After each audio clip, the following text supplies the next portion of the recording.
Hi, I'm James Dunn. Welcome to the Inside Network.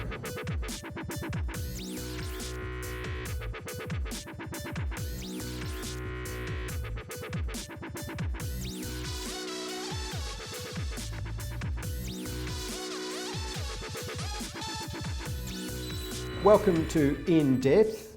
As the Australian economy slows down and grapples with rising interest rates, I'm joined today by Mick-Wright Smith, founding partner at Epsilon Direct Lending, to discuss the firm's new direct lending offer to the market, the Epsilon Direct Lending Senior Loan Fund. Welcome, Mick.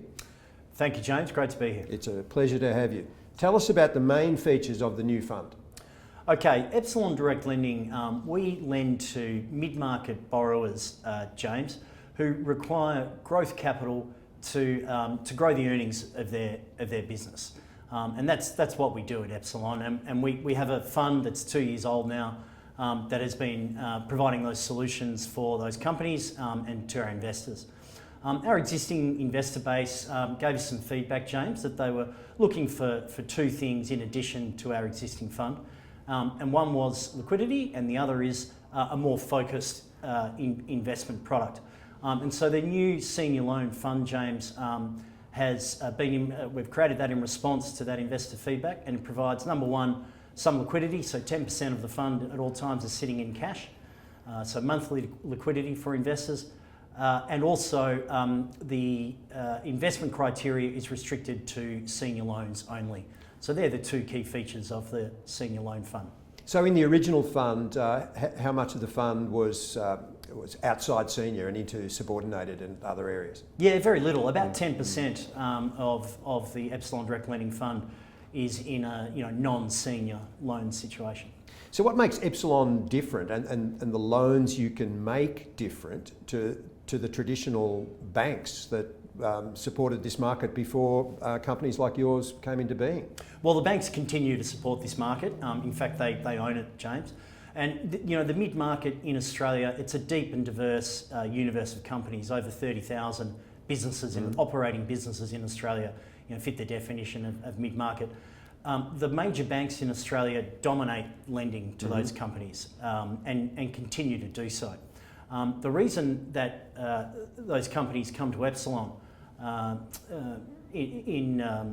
outside of their traditional bank financiers is primarily for service, James. It's for service. So they come to us because we can give them, we don't cut corners in terms of our process. We're as thorough on the diligence process as a bank, if not more so. However, we can provide speed to market. Our decision-making process is flexible and efficient. And therefore, when a mid-market company wants to borrow money for growth to acquire a competitor, for example, we can give them certainty of funding, which is what they're looking for outside of the banks.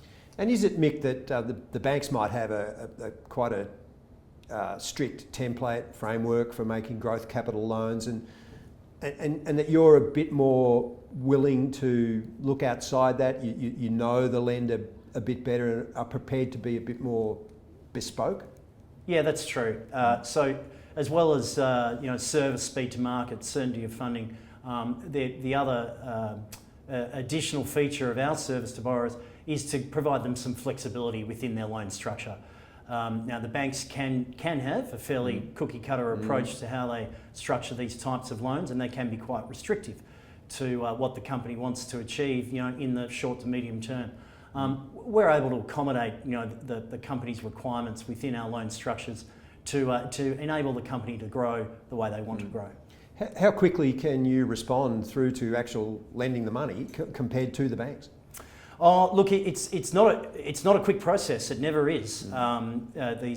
We start from the beginning, James, with a company, and so when we first meet a company, the quickest we can provide the loaning is probably a couple of months. Now that assumes that the company's not prepared and doesn't have the information we need. But that's typically it's a 2-month process from meeting the company to actually closing on the loan opportunity. How resilient is that? You mentioned 30,000 businesses probably in the universe. How resilient are they to some of the things I was talking about in the introduction, rising interest rates, but there's also inflation, low GDP growth, consumers who, if they're selling directly to the consumer, they're under a lot of pressure. Yeah. How resilient are you finding your universe? Well, the mid-market is a deep universe of companies, as we've discussed.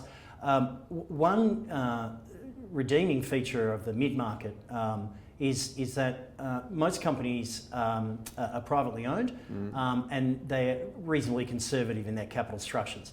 And what that means is that their financial leverage tends to be lower and more conservative than larger cap companies. So when all of those things come to bear, that pincer movement of inflation and rising interest rates and cost of capital up and decreasing demand for product and so on, if you have a heavily leveraged financial structure, as large cap companies can have, you're going to come under a serious amount of stress. In the mid-market, that financial leverage tends to be a lot more conservative. So your starting point is much better if conditions deteriorate. That said, James, over the next 12, 24 months, as economic conditions deteriorate, there are going to be winners and losers in the mid-market also. If we look at things through the lens of the financial advisor, what do you think advisors need to know in allocating to credit, including things like the benefits for their clients, and just flowing from that, what do you think are some of the common misconceptions about the private lending arena? Yeah, sure.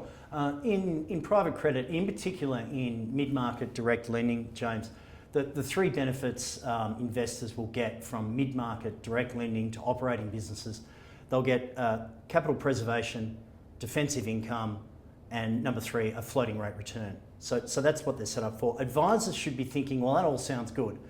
Advisors should be thinking, I need a manager who can deliver on those three things, who's got the experience to deliver on it. So advisors should be thinking, if I'm going to be selecting a manager, I want to make sure they've got a long track record in this space of creating these types of loan investments, and through cycles as well, not just in the good times. So that's what I'd suggest advisors look out for, is that track record and experience. I think number two, you're asking, what they should they be wary of? I think one common misconception in our market, James, is that all senior loans are the same. So the term senior loan is bandied out quite a bit. And if you think, if investors want those first two things I mentioned, defensive income, capital preservation, senior loans should fit the bill, but not all senior loans are the same. So we see some senior loans that are senior secured, but they're to loss-making companies. They're actually more, the risk profile of those loans is more equity-like than it is debt-like. So I'd say be wary of the term, senior loan risk, because it can mean different things. With all of the headline backdrop effects that I mentioned, the economy's not travelling that well. Yesterday's GDP figures tell us that. So what's the outlook for direct lending? Obviously the mid-market is not the same as the BHPs or the Wesfarmers of the world, but from your perspective of lending money to the mid-market, what's the outlook for it? Outlook, very positive in short, and let me unpack that. So number one, James, is kind of the international perspective. In the US, 90% of this type of funding is provided by funds. And banks provide maybe 10% of this type of funding. In the UK and across continental Europe, it's not quite as extreme, but it is a fund-dominated market, and banks, make up maybe 30-40% of the market. So that's what's happened offshore. Australia is still absolutely dominated by the mid-market direct lending is still absolutely dominated by the major banks. However, that is trending away because of a few reasons. The main one is the regulatory pressure from Basel III in particular that has come to bear on these types of corporate loans. So it is quite expensive for a bank to hold a corporate loan on their balance sheet compared to, say, a residential mortgage. So the return on equity that the bank's shareholders receive on a residential mortgage vis-a-vis a corporate loan, you'd go for the residential mortgage every day of the week. So that means that while banks still dominate the market, they are making it harder for borrowers. And then third point is kind of the economic conditions we're in now, James. So what happens when economic conditions become uncertain and begin to deteriorate, banks become risk off.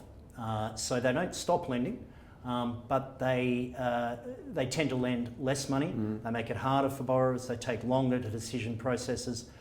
They make their borrowers jump through more hoops and so on. And so what that means is that we see more opportunities, more mid-market corporate borrowers coming to us for a solution. So for all those reasons at Epsilon, we feel very optimistic about mid-market direct lending in Australia. I've been going in depth with Mick-Wright Smith, founding partner at Epsilon Direct Lending. Mick, thank you very much. Absolute pleasure, James. Thank you for having me.